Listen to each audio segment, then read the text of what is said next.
Hi everyone, welcome to study class. आज की class में हम इंडियन कॉन्स्टिट्यूशन के अंतर्गत या भारत के संविधान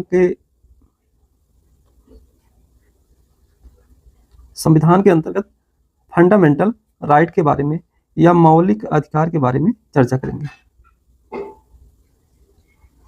पिछली क्लास में हमने, और इससे संबंधित आज दूसरी क्लास होगी, पिछली क्लास में हमने फंडामेंटल राइट है क्या या मौलिक अधिकार क्या है इसके बारे में समझा। क्योंकि मौलिक अधिकार यह राज्यों के विरुद्ध दिया गया है, राज्य के अगेंस्ट दिया गया है, नागरिकों को या पर्सन को यह अधिकार राज्यों के विरुद्ध दिया गया है।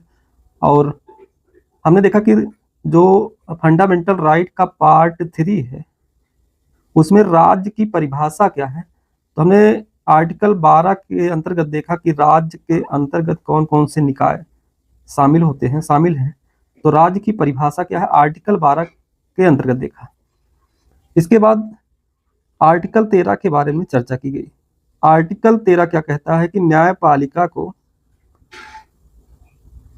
न्यायिक पुनरावलोकन की शक्ति प्राप्त कर देता है, न्यायिक पुनरावलोकन की शक्ति देता है आर्टिकल 13। और आर्टिकल 13 में 4 सब क्लास थे, 1, 2, 3 और 4 सब क्लास में हमने क्या क्या प्रावधान किए गए थे इसमें, इसके बारे में हमने देखा। तो पिछली क्लास में फंडामेंटल राइट्स है क्या इसके बारे में जाना, या मौलिक अधिकार है क्या। इसके बाद आर्टिकल 12 इसमें दिया गया है राज्य की परिभाषा क्या है, इसको समझने का प्रयास किया। फिर हमने आर्टिकल 13 के बारे में देखा जिसे न्यायपालिका को न्यायिक पुनरावलोकन की शक्ति प्रदान करता है, आर्टिकल 13। आज की क्लास फंडामेंटल राइट के प्रकार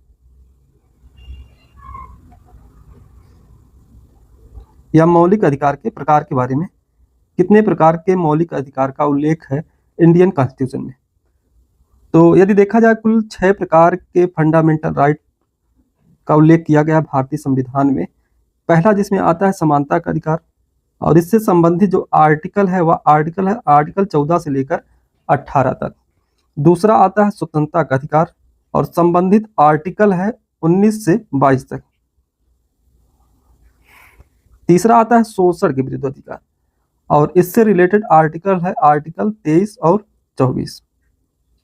और चौथा है धार्मिक स्वतंत्रता का अधिकार, संबंधित आर्टिकल है इससे 25 से लेकर 28 तक। पांचवा है सांस्कृतिक एवं शैक्षिक अधिकार और यह अधिकार है आर्टिकल 29-30 में दिया गया है। छठा आता है संवैधानिक उपचार का अधिकार और इससे संबंधित जो आर्टिकल है आर्टिकल 32। तो कुल मिलाकर भारतीय संविधान में 6 प्रकार के फंडामेंटल राइट की बात की गई है, या 6 प्रकार के मौलिक अधिकार का उल्लेख है। लेकिन यदि मूल संविधान को देखा जाए, मूल संविधान में कुल 7 प्रकार के फंडामेंटल राइट थे। अब सवाल है कि कौन सा अधिकार बाहर कर दिया गया, तो वह अधिकार है संपत्ति का अधिकार। संपत्ति के अधिकार को अब मौलिक अधिकार से बाहर कर दिया गया।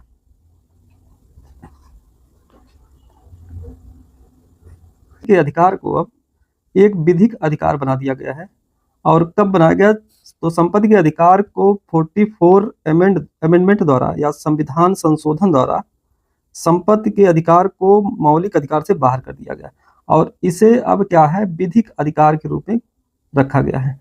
और इसको भाग 12 आर्टिकल 300A में रखा गया है। इसको भाग 12 आर्टिकल 300A में रखा गया है। तो मूल संविधान में हमने देखा कि 7 प्रकार के फंडामेंटल राइट्स हैं और अब वर्तमान में कुल 6 प्रकार के मौलिक अधिकार हैं। तो संपत्ति के अधिकार को 44वें संविधान संशोधन द्वारा इसको बाहर कर दिया गया और इसे अब विधिक अधिकार के रूप में रखा गया, भाग 12 के आर्टिकल 300A में रखा गया। तो आज की क्लास में हम सबसे पहले देखेंगे समानता के अधिकार के बारे में चर्चा करेंगे और इससे संबंधित जो आर्टिकल हैं उनके बारे में देखेंगे। तो समानता के अधिकार के अंतर्गत सबसे पहले हम आर्टिकल 14 क्या कहता है इसके बारे में, आर्टिकल 14 में क्या है इसके बारे में समझेंगे। आर्टिकल 14 की बात की जाए तो यह समानता के अधिकार से संबंधित है और इसमें 2 बातें लिखी गई हैं। एक है विधि के समक्ष समता और दूसरा है विधियों का समान संरक्षण।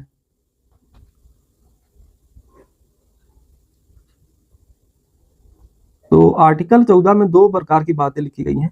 एक है विधियों का समान संरक्षण और विधि के समझ समता। पहले हम समझेंगे विधि के समझ समता क्या है या इक्वालिटी बिफोर लॉ क्या है। इक्वालिटी बिफोर लॉ की बात की जाए तो यह ब्रिटिश ऑरिजिन से है या ब्रिटिश संविधान से प्रेरित है, और यह सिद्धांत जो डाइसी प्रोफेसर डाइसी के कानून का शासन या विधि का शासन से प्रेरित है। तो यह सिद्धांत क्या है, डाइसी के कानून या विधि के शासन से संबंधित है। और विधि का शासन या विधि के समझ समता क्या कहता है कि कानून के ऊपर कोई नहीं है या किसी को विशेषाधिकार नहीं प्राप्त है। तो विधि के समझ समता क्या कहता है कि किसी को विशेषाधिकार नहीं प्राप्त, यानी कानून क्या है, सर्वोपरि है। कानून सर्वोपरि है और कानून के समक्ष क्या है, सभी बराबर है। तो कानून क्या करेगा, किसी के साथ भेदभाव नहीं करेगा। तो कानून के समझ क्या है, सभी बराबर है, या कोई पुरुष हो या महिला हो या कोई काला या गोरा हो या गरीब या अमीर हो, सभी क्या है, कानून के समझ समान है। तो किसी को विशेषाधिकार नहीं, यदि कोई पुरुष है तो उसको विशेषाधिकार नहीं मिलेगा, या कोई महिला है उसको भी विशेषाधिकार नहीं मिलेगा, सबको बराबर ट्रीटमेंट किया जाएगा कानून के समक्ष। तो यहाँ है कि कानून सबके लिए समान है। तो यह क्या है, कानून सर्वोपरि है, और यह क्या है, नकारात्मक अवधारणा है, अर्थात कानून के समझ क्या है, सभी समान है, चाहे छोटा या बड़ा कोई भी हो, किसी को विशेष अधिकार नहीं प्राप्त होगा, विशेषाधिकार नहीं प्राप्त होगा। और यह सिद्धांत कहाँ से संबंधित है, डाइसी के विधि का शासन है, विधि के शासन से संबंधित है। डाइसी द्वारा जो सिद्धांत दिया गया विधि का शासन उससे संबंधित है। और यह कहाँ से लिया गया, ब्रिटिश ऑरिजिन से है या ब्रिटिश संविधान से। तो एक तरफ कहा जा रहा है कि विधि के समझ समता या इक्वालिटी बिफोर लॉ के बारे में चर्चा हो रही है कि कानून के समक्ष क्या है, सभी समान है, चाहे किसी भी पद पर कोई हो, उसके लिए क्या है, कानून समान रूप से ट्रीट करेगा। लेकिन इसके अपवाद भी हैं। तो विधि के समझ समता के क्या है, कुछ अपवाद हैं, एक्सेप्शन भी है, उसको भी थोड़ा देख लिया जाए।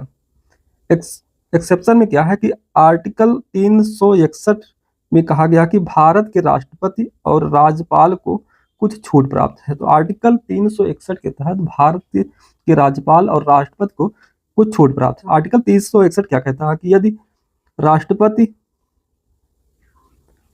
और राज्यपाल अपने कार्यकाल के समय, राष्ट्रपति और राज्यपाल यदि उनके कार्यकाल के समय कोई भी निर्णय लिया जा रहा है, कार्यकाल के समय कोई निर्णय लिया जा रहा है, तो उसको चुनौती या न्यायालय में उसको चुनौती नहीं दी जा सकती। तो कार्यकाल के दौरान कोई भी लिया गया निर्णय क्या है, इससे छूट प्राप्त है, यानी उसको विधिक चुनौती या न्यायालय में उसको चुनौती नहीं दी जा सकती। और दूसरा है कि राष्ट्रपति और राज्यपाल को कार्यकाल के दौरान इन पर क्रिमिनल प्रोसीजर या क्रिमिनल कार्रवाई नहीं हो सकती। हालांकि अगर सिविल कार्रवाई या सिविल कार्रवाई की बात की जाए, इनके ऊपर सिविल कार्रवाई हो सकती है कार्यकाल के दौरान। सिविल कार्रवाई यदि मान लिया जाए कि या तलाक से संबंधित कोई मामला हो या लेन देन से कुछ मामला हो, तो क्या है, इन पर सिविल कार्रवाई हो सकती है। और सिविल कार्रवाई करने से पहले क्या होगा कि 2 महीने पहले इनको रिपोर्ट देना पड़ेगा। तो यहाँ पर क्या है कि जो एक तरफ कहा गया कि इक्वालिटी बिफोर लॉ में कानून के समझ क्या है, सभी समान है, लेकिन क्या है कि इसके कुछ अपवाद हैं। 361 में क्या है कि भारत के राष्ट्रपति और राज्यपाल को कुछ छूट प्राप्त है। इसके अलावा 361A में यह मीडिया के लिए है। मीडिया यदि जो संसद और विधानमंडल की कार्रवाई चलती है, संसद और विधानमंडल की कार्रवाई चलती है, उस कार्रवाई को यदि कोई मीडिया क्या है प्रकाशित करता है, तो उसके लिए क्या है कि उसके ऊपर कोई कार्रवाई नहीं हो सकती। इसके अलावा आर्टिकल 105 क्या है कि संसद सदस्यों को विशेषाधिकार प्राप्त है। और उसी प्रकार आर्टिकल 194 में क्या है, राज्य विधानमंडल या उसकी किसी समिति में राज्य विधानमंडल के सदस्यों को विशेषाधिकार प्राप्त है। तो आर्टिकल 105 और आर्टिकल 194, आर्टिकल 105 जो सांसद होते हैं उनको विशेषाधिकार प्राप्त हैं, और जो आर्टिकल 194 जो विधानमंडल के जो सदस्य होते हैं उनको क्या है, विशेषाधिकार प्राप्त है। अर्थात यदि संसद कार्रवाई के समय कोई भी बयान देते हैं तो उन पर कोई भी मुकदमा या कार्रवाई नहीं हो सकती। इसके अलावा आर्टिकल 31C, सुप्रीम कोर्ट ने माना कि अनुच्छेद 31C आता है तो अनुच्छेद 14 बाहर चला जाता है। जब 31C में दिए गए प्रावधानों को लागू किया जाएगा तो आर्टिकल 14 में क्या होगा, आर्टिकल 14 उस समय नहीं माना जाएगा। क्या उस पर आर्टिकल 14 31C पर दिए गए प्रावधानों को पर क्या होगा, आर्टिकल 14 नहीं लागू होगा। 31C क्या है कि यह कब जोड़ा गया, 25 अमेंडमेंट द्वारा, संविधान संशोधन द्वारा जोड़ा गया। और 31C क्या कहता है, यदि संपत्ति का अर्जन किया जा रहा है या संपत्ति के अधिग्रहण से संबंधित कोई मामला है तो उसमें क्या होगा कि आर्टिकल 14 इस पर लागू नहीं होगा, आर्टिकल 14 प्रभावी नहीं होगा। तो हमने देखा कि एक तरफ कहा गया है कि विधि के समझ समता की बात, समानता की बात की गई है, इक्वालिटी बिफोर लॉ की बात की गई है, और दूसरी तरफ कहा गया कुछ अपवाद इसके दिए गए हैं, कुछ लोगों को क्या है, विशेष अधिकार प्राप्त है। तो हमने देखा विधि के समझ समता के बारे में देखा। अब क्या है कि विधियों का समान संरक्षण क्या है, इसके बारे में थोड़ा समझते हैं। विधियों का समान संरक्षण की बात की जाए, इक्वल प्रोटेक्शन ऑफ लॉ की बात की जाए, तो यह क्या है, अमेरिकन कॉन्स्टिट्यूशन से संबंधित है या प्रेरित है। और इसमें इसका अर्थ हुआ कि समान विधियों वाले सभी व्यक्तियों पर समान कानूनों का समान अनुप्रयोग होगा, और यह क्या है, एक सकारात्मक अवधारणा है। तो आर्टिकल 14 में जो हमने देखा विधि के समझ समता के बारे में देखा कि वहां क्या है कि कानून सबके लिए समान है लेकिन किसी को विशेषाधिकार नहीं प्राप्त। लेकिन यदि हम अध्ययन करते हैं तो देखा जाए, जैसे टैक्स होता है, किसी को टैक्स ज्यादा देना पड़ता है, किसी को टैक्स कम देना पड़ता है। उसी प्रकार जैसे महिला आरक्षण की बात की गई है, महिला आरक्षण या ओबीसी आरक्षण की बात की गई, जो बैकवर्ड क्लास है, बैकवर्ड क्लास के लिए जो है आरक्षण की बात की गई है। वहीं ईडब्ल्यूएस के लिए जो आरक्षण या रिजर्वेशन की बात की गई है।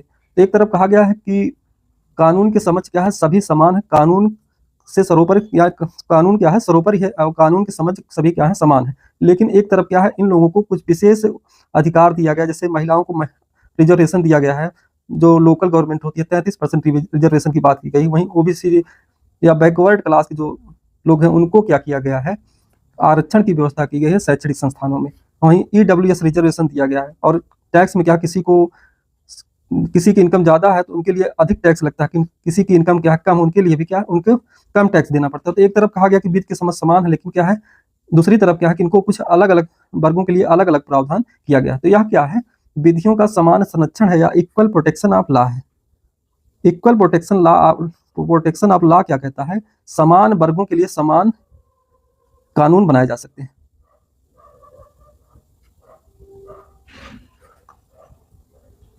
तो यह एक क्या है, सकारात्मक अवधारणा है। इसको हम एक एग्जाम्पल के माध्यम से समझते हैं। यहाँ पर क्या है कि क्रिकेट मैच चल रहा है, इसको एग्जाम्पल के तौर पर ले रहे हैं। लेकिन क्या है कि जो व्यक्ति, यहाँ 3 व्यक्ति हैं, तीनों व्यक्ति क्या है, मैच देख रहे हैं, लेकिन इनकी अलग अलग क्षमता है। कोई तीसरा जो व्यक्ति है यह देखने में सक्षम नहीं है, लेकिन यहाँ पर क्या किया गया है, लोगों को बराबर ट्रीट किया गया है, समान रूप से अधिकार प्राप्त है। यहाँ पर क्या है कि चाहे कोई छोटा हो या बड़ा हो, या उसके लिए क्या है, समान व्यवस्था की गई है, इनके लिए समान व्यवस्था की गई है। तो यहाँ तो यह क्या है कि इक्वालिटी बिफोर लॉ है। तो इक्वालिटी बिफोर लॉ क्या कहता है कि कोई भी बड़ा या छोटा हो या काला गोरा कोई भी हो, सबके लिए क्या है, एक प्रकार की व्यवस्था की जाएगी। लेकिन इक्वल प्रोटेक्शन ऑफ लॉ क्या कहता है कि जो अमेरिकन कॉन्स्टिट्यूशन से लिया गया है, यह क्या कहता है कि अलग अलग वर्गों के लिए विशेष प्रावधान किए जा सकते हैं। तो यह इस वर्ग के बच्चों इनके लिए क्या है, अलग अलग वर्गों के लिए अलग अलग प्रावधान किए जा सकते हैं। तो इक्वल प्रोटेक्शन लॉ क्या कहता है कि समान वर्गों के लिए समान कानून बनाए जा सकते हैं। यहाँ पर उनकी क्षमता के अनुसार उनको विशेष प्रावधान किया गया। तो यह क्या है, इक्वल प्रोटेक्शन ऑफ लॉ है। तो हमने देखा आर्टिकल 14 के बारे में देखा। आर्टिकल 14 में 2 बातें लिखी गई हैं, विधि के समझ समता और दूसरा है विधियों का समान संरक्षण। विधियों का समान संरक्षण लिया गया है अमेरिकन कॉन्स्टिट्यूशन से। वहीं विधि के समझ समता यह है ब्रिटिश ऑरिजिन से है। विधि के समझ समता क्या कहता है कि सभी के लिए बराबर समान रूप से सभी क्या है, कानून के समझ क्या है, समान है, किसी को विशेष अधिकार नहीं प्राप्त होगा। लेकिन विधियों के समान संरक्षण क्या कहता है कि समान वर्गों के लिए समान व्यवस्था की जा सकती है, समान कानून बनाया जा सकता है। लेकिन विधि की समझ क्षमता में कुछ अपवाद भी हैं। अपवाद के बारे में हमने देखा। तो अब तक हमने आर्टिकल 14 के बारे में पढ़ा, आर्टिकल 14 में दिए गए प्रावधानों के बारे में समझा। अब हम नेक्स्ट पढ़ेंगे आर्टिकल 15 के बारे में। आर्टिकल 15 क्या है? समानता के अधिकार से संबंधित है। और आर्टिकल 15 क्या कहता है? इसमें जो पहला है 15 का सब क्लास 1 है। सब क्लास 1 क्या कहता है कि राज्य किसी भी नागरिक के विरुद्ध केवल धर्म, मूल वंश, जाति, लिंग या जन्म स्थान के आधार पर भेदभाव नहीं करेगा। तो यहाँ केवल शब्द लिखा गया है कि केवल धर्म, मूल वंश, जाति, लिंग या जन्म स्थान के आधार पर भेदभाव नहीं करेगा।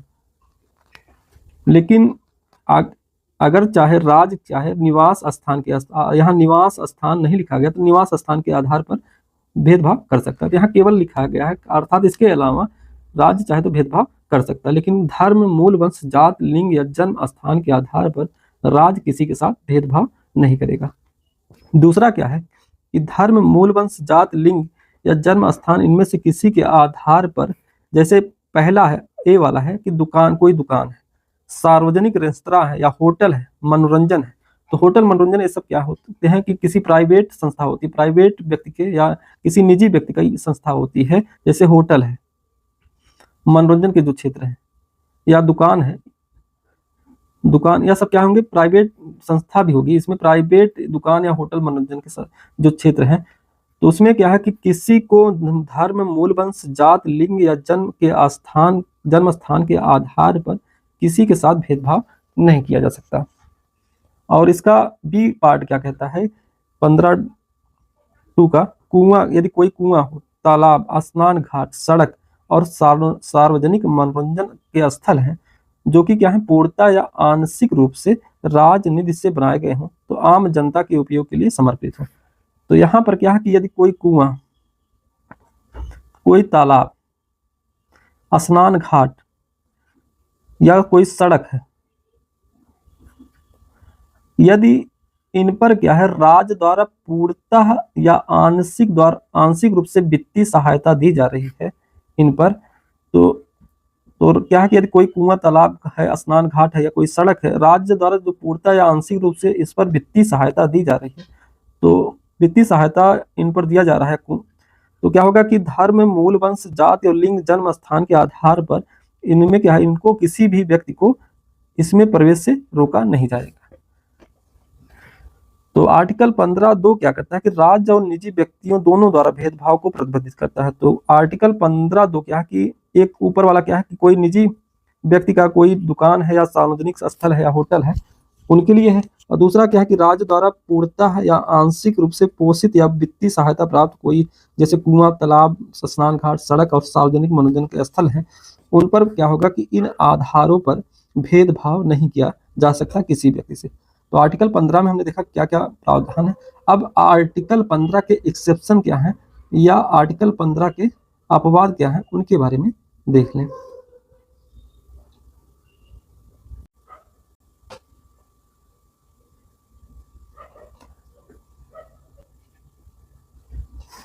तो आर्टिकल 15(1) और 2 के बारे में हमने देखा कि यहाँ कहा गया कि जाति,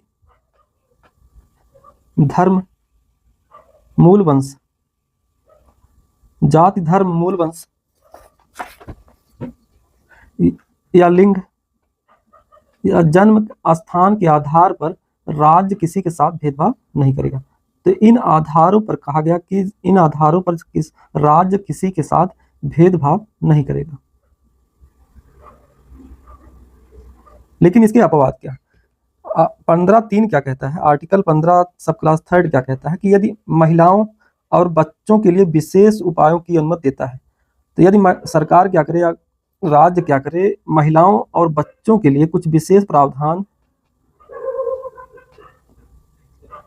बच्चों के लिए कुछ विशेष प्रावधान करती है, तो उपयुक्त में जो 15(1) और 2 में जो बातें लिखी गई हैं, इन पर क्या होगी? 15(1) में जो बातें लिखी गई इन पर आर्टिकल 15 सब क्लास 3 में पर लागू नहीं होगी। तो एक तरफ कहा गया कि इन आधारों पर भेदभाव नहीं होगा, लेकिन क्या है कि राज्य को महिलाओं और बच्चों के लिए यदि कोई विशेष उपबंध किया जा रहा है राज्य द्वारा, तो इन पर यह जो कंडीशन है वह लागू नहीं होगी। जैसे जैसे देखा जाए तो महिला आरक्षण की बात की जा रही है, विधानसभा या लोकसभा जो चुनाव होते हैं उनमें क्या है कि महिला आरक्षण की बात की जा रही है 33%। तो महिलाओं, जैसे पॉक्सो एक्ट है, बच्चों के लिए पॉक्सो एक्ट ला गया, तो इनके लिए विशेष यदि उपबंध सरकार कर रही है तो यह क्या है, 15(1) में जो बातें लिखी गई हैं उन पर यह लागू नहीं होगी। वहीं 15(4) क्या कहता है कि 15(4) कब जोड़ा गया, प्रथम संशोधन द्वारा यह जोड़ा गया। और इसमें कहा गया कि यदि कोई एससी है या अनुसूचित जाति है या अनुसूचित जनजाति है या सामाजिक और शैक्षिक रूप से जो वंचित समूह के लिए प्रावधान बनाने का अधिकार देती है। तो जो एससी वर्ग है या एसटी है, जो बैकवर्ड क्लास है, या जो बैकवर्ड का अर्थ हुआ जो सामाजिक और शैक्षिक रूप से जो पिछड़े वर्ग हैं, उनके लिए सरकार क्या कर सकती है, विशेष प्रावधान कर सकती है या विशेष उपबंध कर सकती है। तो यह जोड़ा गया संविधान संशोधन, प्रथम संविधान संशोधन द्वारा यह 15(4) जोड़ा गया। यह कब जोड़ा गया, जब एक बार मामला उठा कि मद्रास राज्य ने आरक्षण दिया है और उसकी चुनौती जीत जाती है सुप्रीम कोर्ट में। और चंपकम दोराई राजन में कहा गया, चंपकम दोराई राजन वाद में कहा गया कि यह विशेष, इसको क्या कर दिया गया, जो आरक्षण दिया गया था जो सामाजिक आर्थिक रूप से, सामाजिक शैक्षिक रूप से जो पिछड़े वर्ग थे उनके लिए आरक्षण दिया गया था। और चंपकम दोराई राजन वाद में क्या कहा गया, सुप्रीम कोर्ट द्वारा उसको निरस्त कर दिया जाता। इसके बाद क्या होता, सरकार पहला संशोधन करके आर्टिकल 15(4) जोड़ती है इसमें। और इसमें कहा गया कि जो एससी और एसटी वर्ग है या जो बैकवर्ड क्लास है, जैसे शैक्षिक और सामाजिक रूप से जो पिछड़े क्लास हैं के लोग हैं, उनको क्या किया गया कि विशेष प्रावधान सरकार कर सकती है। तो यह क्या है, चंपकम दोराई राजन के जवाब में यह जोड़ा गया। वहीं 15(5) का क्या कहता है कि 93वां संशोधन अल्पसंख्यक संस्थानों को छोड़कर निजी गैर सहायता प्राप्त संस्थानों सहित शैक्षिक संस्थानों में सामाजिक और शैक्षिक रूप से पिछड़े वर्गों के लिए आरक्षण की अनुमति देता है। तो यहाँ पर क्या है कि जो राज्य द्वारा यदि कोई संस्था है या राज्य द्वारा पोषित है या कोई प्राइवेट संस्था है, प्राइवेट संस्था शैक्षिक संस्थान है, प्राइवेट शैक्षिक संस्थान है, उसमें क्या है कि रिजर्वेशन की व्यवस्था क्या कर सकते हैं, सरकार रिजर्वेशन की व्यवस्था कर सकती है। किनके लिए, जो सामाजिक और जो शैक्षिक रूप से पिछड़े वर्ग हैं उनको क्या है कि प्राइवेट संस्थानों में भी सरकार क्या कर सकती है, व्यवस्था बना सकती है, रिजर्वेशन या आरक्षण की व्यवस्था बना सकती है। तो यह 15(5) कब जोड़ा गया, 93वें अमेंडमेंट द्वारा जोड़ा गया। 93 संविधान संशोधन जो कि हुआ 2005 में किया गया, यह जोड़ा गया। लेकिन इसमें अपवाद क्या है इसका, कि यदि कोई अल्पसंख्यक संस्थान है, यदि अल्पसंख्यक संस्थान है तो अल्पसंख्यक संस्थान पर क्या होगा, यह नियम लागू नहीं होगा। तो यहाँ पर आरक्षण की व्यवस्था 15(5) क्या कहता है कि आरक्षण की व्यवस्था किनके लिए, जो सामाजिक और शैक्षिक रूप से जो पिछड़े वर्ग हैं उनमें क्या है कि जो सरकारी संस्थान है या शैक्षिक संस्थान या चाहे गैर सरकारी शैक्षिक संस्थान हो, उनमें क्या है आरक्षण की व्यवस्था करता है। लेकिन इसके अपवाद क्या है कि यदि कोई अल्पसंख्यक शिक्षण संस्थान है उसमें क्या है कि यह नियम लागू नहीं होगा। इसमें क्या है, इसको उन्मुक्ति प्राप्त है, या उनमें इनको क्या है, अल्पसंख्यक शिक्षण संस्थान को क्या है, छूट प्राप्त है। वहीं 15(6) क्या कहता है कि यह 103वें संविधान संशोधन 2019 में जोड़ा गया और कहा गया कि शैक्षणिक और संस्थानों और सरकारी नौकरियों में आर्थिक रूप से कमजोर वर्गों के लिए आरक्षण की व्यवस्था की गई। तो जो शैक्षणिक संस्थान है, चाहे सरकारी नौकरी में आर्थिक रूप से कमजोर वर्गों के लिए यह 10% रिजर्वेशन की व्यवस्था करता है और यह जोड़ा गया 103वें संविधान संशोधन 2019 में जोड़ा गया। तो EWS यानी इकोनॉमिक वीकर सेक्शन के जो लोग हैं उनको इसमें रखा गया है, इनको 10% आरक्षण की व्यवस्था की गई।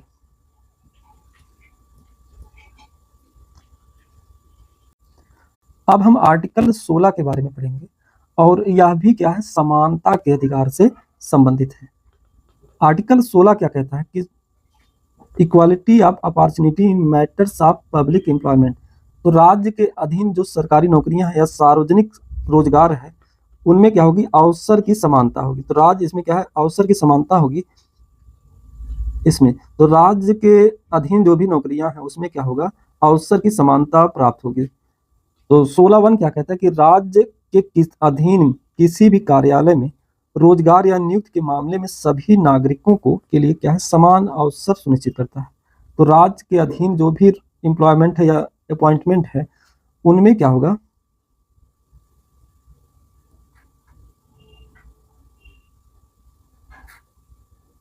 सबको समान अवसर प्राप्त होगा।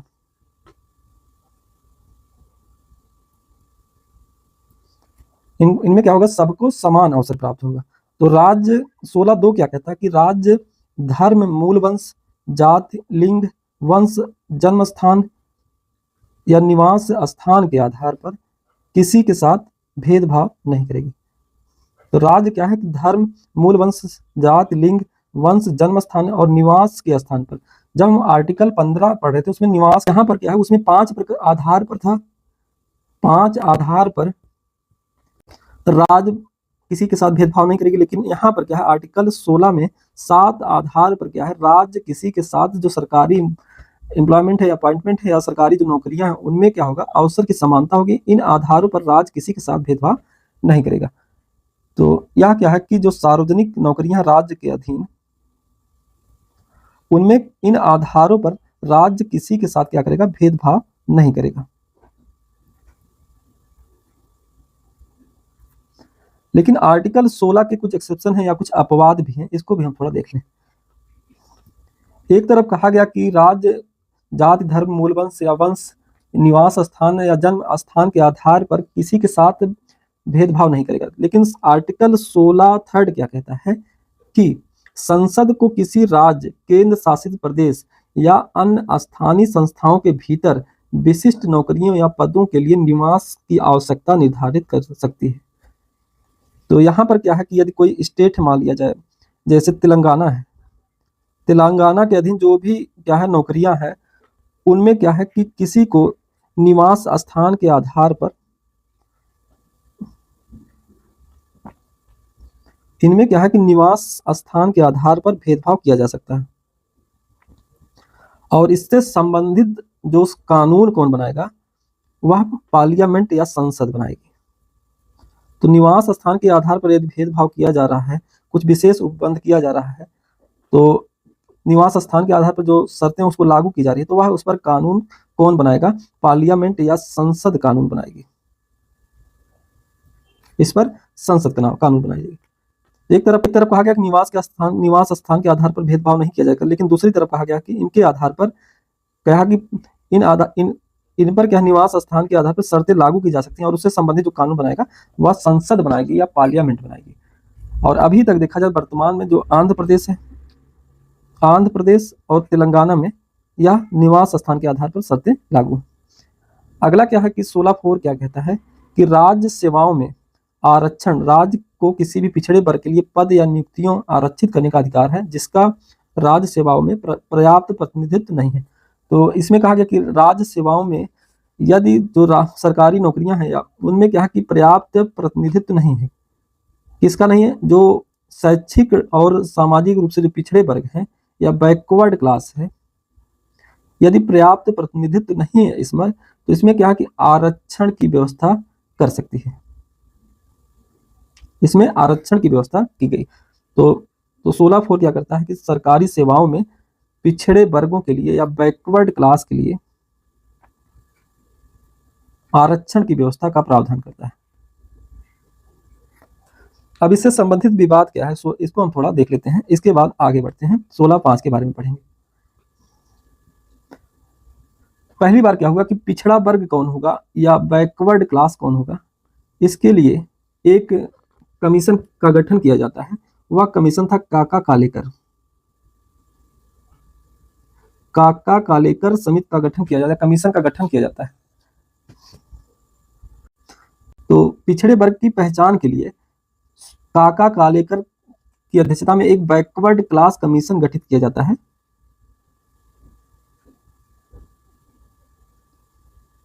और यह गठित किया गया कब, 1953 में। और यह अपनी रिपोर्ट कब जारी करता है, रिपोर्ट कब जारी की गई इनके द्वारा, 1955 में जारी की गई। हालांकि और इस रिपोर्ट में जो पिछड़ा वर्ग है इनको 3 भागों में डिवाइड किया गया था।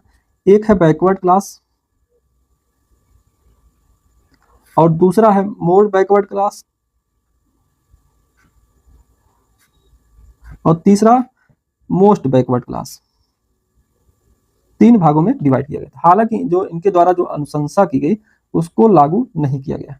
आगे चलकर क्या है कि सेकेंड बैकवर्ड क्लास कमीशन गठित किया जाता है। और वह कब किया गया? 1979 में। 1979 में सेकेंड बैकवर्ड क्लास कमीशन का गठन किया जाता है। और इसके जो चेयरमैन थे, चेयरपर्सन थे, वह थे बीपी मंडल की अध्यक्षता में। बीपी मंडल की अध्यक्षता में सेकेंड बैकवर्ड क्लास कमीशन का गठन किया गया। और इनकी अनुशंसा पर क्या किया गया कि आगे चलकर यह अपनी रिपोर्ट जारी करते हैं 1980 में जारी करते हैं। लेकिन क्या हुआ, आगे 1990 में जब बीपी सिंह की सरकार आई, उसमें कहा गया कि 27% आरक्षण दिया गया। इस बीपी मंडल कमीशन के आधार पर बैकवर्ड क्लास को जो है क्या किया गया, 27% का आरक्षण दिया जाता है।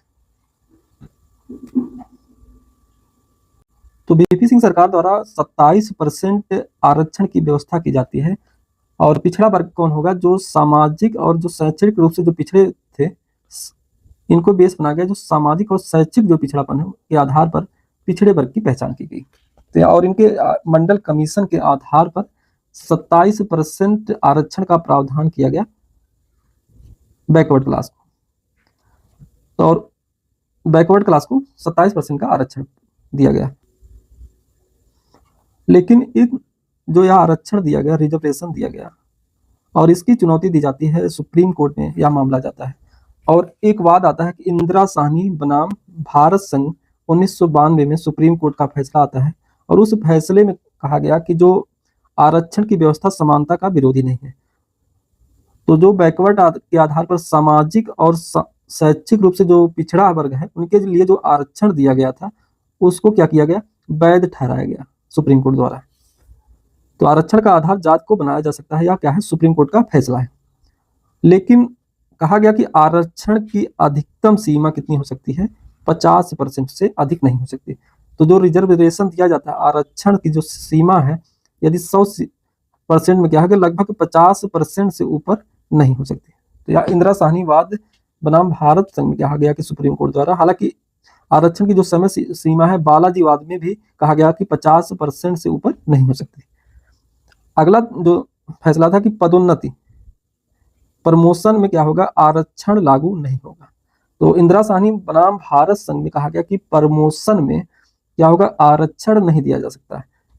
तो यहाँ पर जो फैसला है कि प्रमोशन में आरक्षण नहीं दिया जाएगा, तो सरकार ने क्या किया कि सरकार द्वारा 77 अमेंडमेंट लाया गया। और उसमें कहा गया कि प्रमोशन में आरक्षण की व्यवस्था कर दी गई।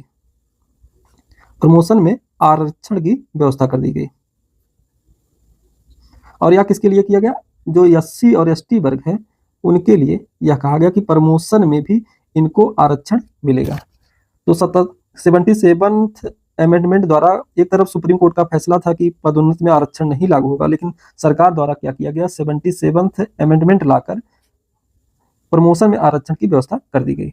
और इसमें जोड़ा गया 16 में एक और जोड़ा गया, 16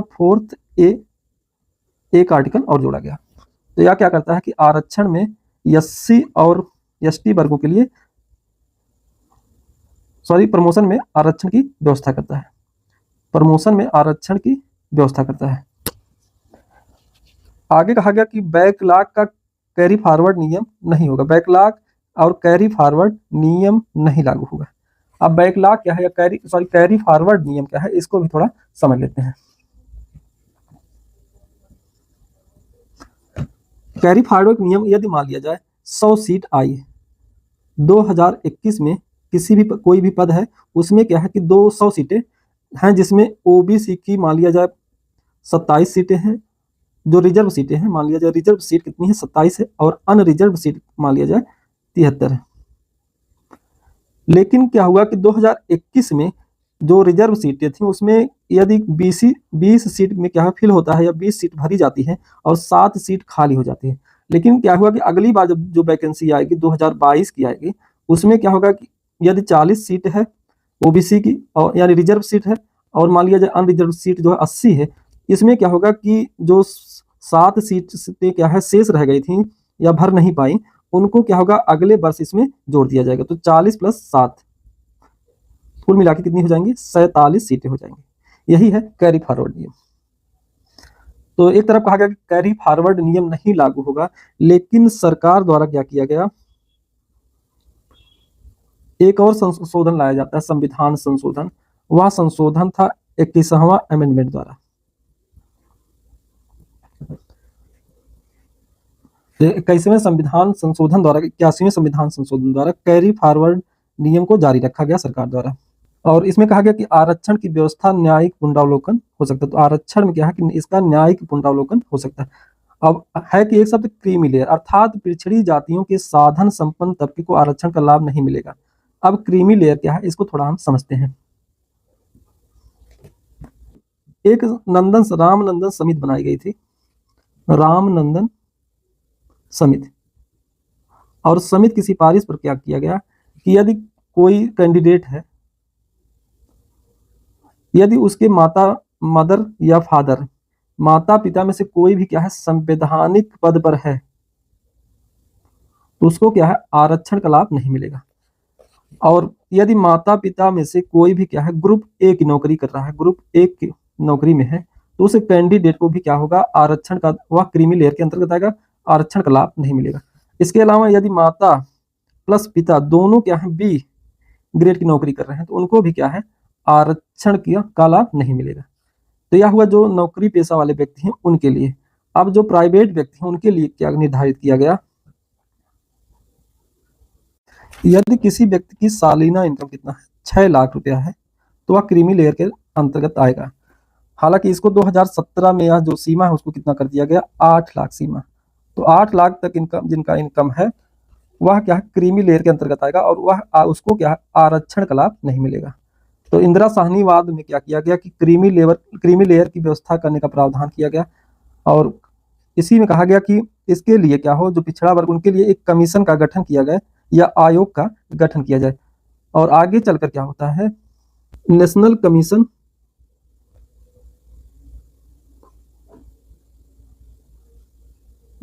बैकवर्ड क्लास के लिए एक कमीशन का गठन किया गया।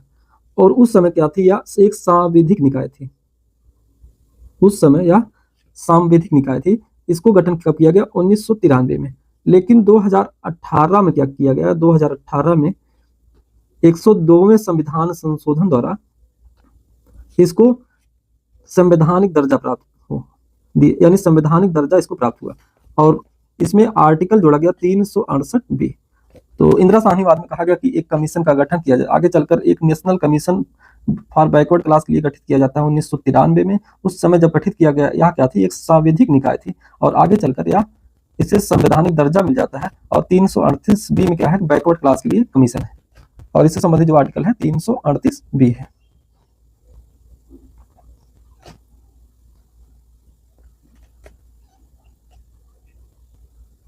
तो हमने देखा कि 4 में आरक्षण पिछड़े वर्गों के लिए शैक्षिक संस्थान सरकारी नौकरियों में आरक्षण की व्यवस्था की जाती है, और उससे संबंधित जो विवाद था उसके बारे में हमने देखा।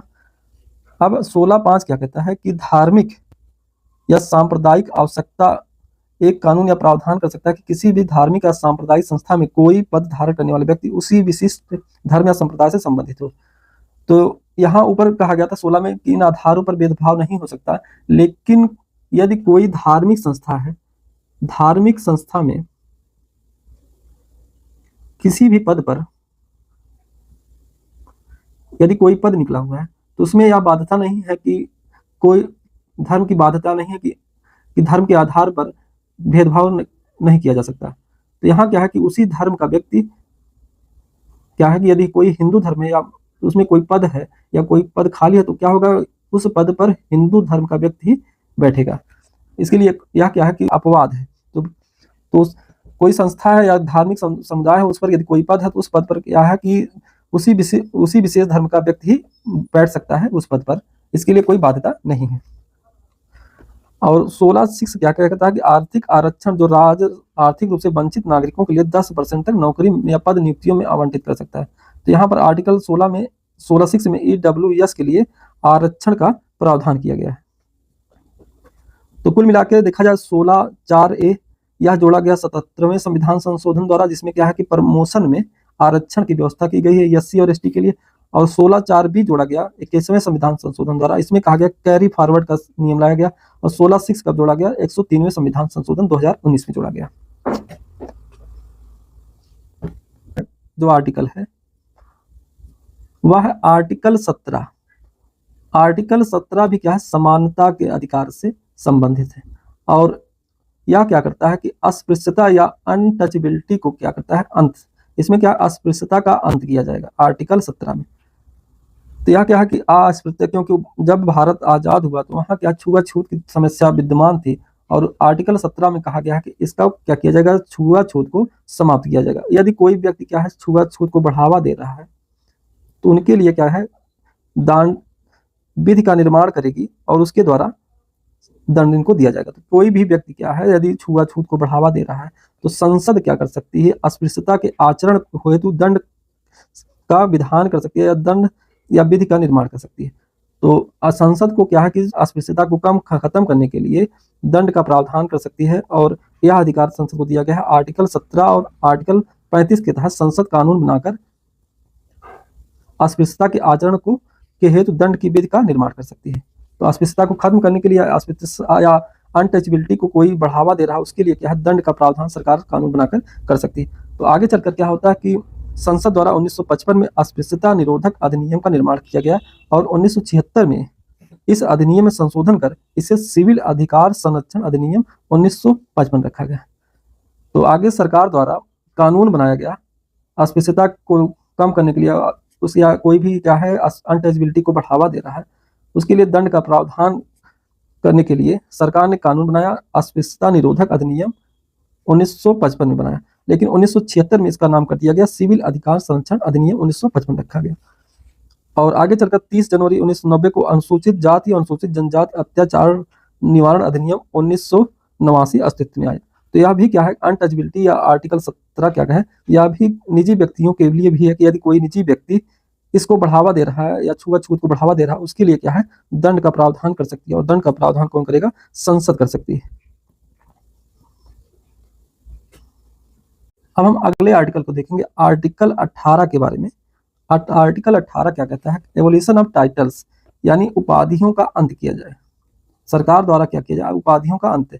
अर्थात जैसे जो राय साहब शुरुआत में क्या है कि जब भारत आजाद हुआ उसके पहले क्या है तमाम उपाधि दी जाती थी अंग्रेजों के द्वारा, जैसे नाइटहुड की उपाधि, राय साहब, राय बहादुर, ये सब क्या है? उपाधियां थी। इन उपाधियों का क्या करेगा? स्टेट या इन उपाधियों को समाप्त करेगा या अंत करेगा। अब क्या है? उसके राज्य के लिए कुछ बाध्यता है कि कोई भी उपाधि जो सैन्य या शैक्षणिक सम्मान से इतर हो राज्य द्वारा प्रदान नहीं की जाएगी। तो यहाँ क्या है कि जैसे राय, नाइटहुड, ये सब उपाधियां दी जा रही थी राज्य द्वारा या ब्रिटिश कार्यकाल के दौरान। अब क्या हो गया कि राज्य के ऊपर निषेध कर दिया गया कि राज्य इन उपाधियों को नहीं देगा। हालांकि जैसे यहाँ पर क्या है कि सैन्य और शैक्षणिक जो सम्मान है, जो उपाधियां, उनके अतिरिक्त तो ये दोनों क्या है? अपवाद है। यह क्या है? अपवाद है। तो राज्य सैन्य और शैक्षणिक सम्मान के अलावा कोई भी उपाधि किसी को व्यक्ति को नहीं देगा। यहाँ सैन्य उपाधि जैसे धर्म परमवीर चक्र, अशोक चक्र जैसी उपाधियां क्या है? राज्य द्वारा दी जा सकती है। और जैसे शैक्षणिक सम्मान में क्या होता है? जैसे प्रोफेसर की उपाधि या डॉक्टर की उपाधि, यह सब दी जा सकती हैं। तो राज्य सैन्य और शैक्षणिक सम्मान से इतर कोई भी उपाधि किसी व्यक्ति को, पर्सन को नहीं देगा। आर्टिकल 18 सब क्लास 2 क्या कहता है कि भारत का कोई भी नागरिक किसी विदेशी राज्य से कोई उपाधि स्वीकार नहीं करेगा। यहाँ राज्य के लिए है। और दूसरा आर्टिकल 18(2) क्या कहता है कि भारत का कोई यदि पर्सन है, भारत का नागरिक है, वह क्या है? विदेशी या विदेशी राज्य से कोई उपाधि धारण नहीं करेगा। वहीं 18(3) क्या कहता है कि कोई भी व्यक्ति जो भारत का नागरिक नहीं है राज्य के अधीन लाभ या विश्वास का कोई पद धारण करते हुए राष्ट्रपति की सहमति के बिना किसी विदेशी राज्य से कोई उपाधि स्वीकार नहीं करता है। तो यह विदेशी नागरिकों के लिए है। कोई भी विदेशी नागरिक वह क्या है? भारत सरकार के अंतर्गत कार्यरत है, भारत सरकार के अंतर्गत लाभ के पद पर कार्यरत है। तो वह विदेशी नागरिक क्या होगा? उस दौरान कोई भी उपाधि यदि किसी दूसरे देश द्वारा या दूसरे राष्ट्र द्वारा कोई उपाधि इस व्यक्ति को दी जा रही है तो बिना राष्ट्रपति के सहमति के